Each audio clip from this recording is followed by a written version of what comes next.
There's a cliche about doing comedy, and there are 3 words that you hope will happen. And if they don't, this is the direction you give to the actors. Funnier, louder, and faster.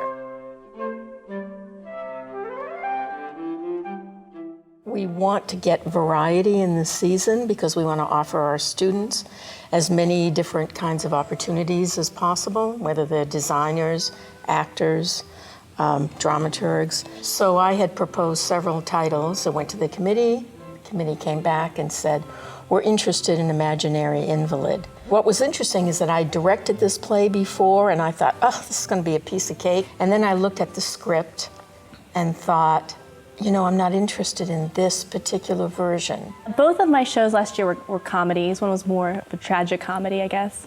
But I had an interest in farce. I've had an interest in farce for a while, though I didn't know a lot about farce. I love Molière, and I also was interested in adaptation. It was something I had never done before. So when Carol said, it's a comedy, it's Molière, and it's an adaptation, I was like, sign me up. With every project, dramaturgy is going to be different because dramaturgy is a very undefined kind of looking at structure, looking at how plays are put together, listening to the voice of the play, trying to figure out how it's going to read to the audience, etc., and just helping to bring pieces together. 2, 3, 4, 5, 6, 7, 8, go.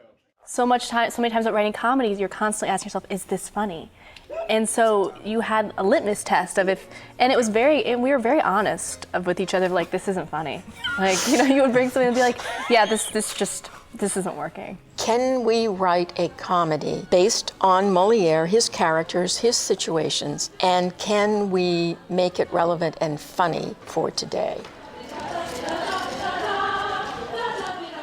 As a stage manager, people are counting on you to remember the details. So organization is everything, especially on a new play. Carol and I joke a lot about moving on to Plan D. Getting to come into the room every night on something that I think is now credited as the entire cast wrote was fantastic. We would walk in, we would read through a scene at the top of the night, and then we would put it on its feet, and they would see where it went. And if there would be moments that weren't playing, we would tweak them, and then they would just start ad-libbing. They would change it, and they would make it their own, and they would make it funny, and then they would do it again, and they would make it funnier, and they would do it again, and it wouldn't work. And then they would do it again, and they would make it funnier than it was the last 3 times. It was fantastic to see them literally play in this play. How was that, Father? Not quite right, my boy. You forgot the plastic cup for the urine specimen. Yes, of course. So we have these big, beautiful columns to create sort of the echo to the Molière era. And then they wanted a space that acted, and they wanted a space that didn't make sense, but you didn't initially realize it didn't. So what we have is a space where everything's on wheels, and there are 7 doors that go to varying locations. So it's just sort of a silly space to play in, and it was a structure that the actors could interact with in a substantive way. It's difficult to talk about a production and not recognize the contributions of every single person, because they make a difference. I said at the production meeting, the final production meeting that we had for this show, that this has been one of the more friendly, wonderful, cooperative collaborations that I've had in over 20 years of directing here. So it's everyone, every actor, everyone who's collaborated on this has been an ideal team member. There are a lot of things that are in this play that I have never done before.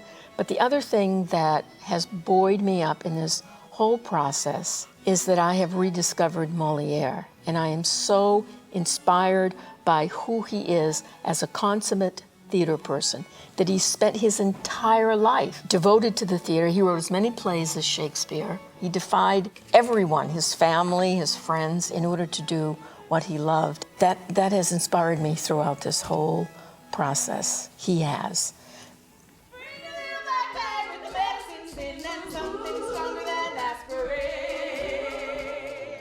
I hope that whatever energy is in those plays, in this particular play, that we've been able to release that energy and allowed people to go to the theater and have a good time. I would be so happy if I walked out and somebody said, that guy Molière, he's pretty funny.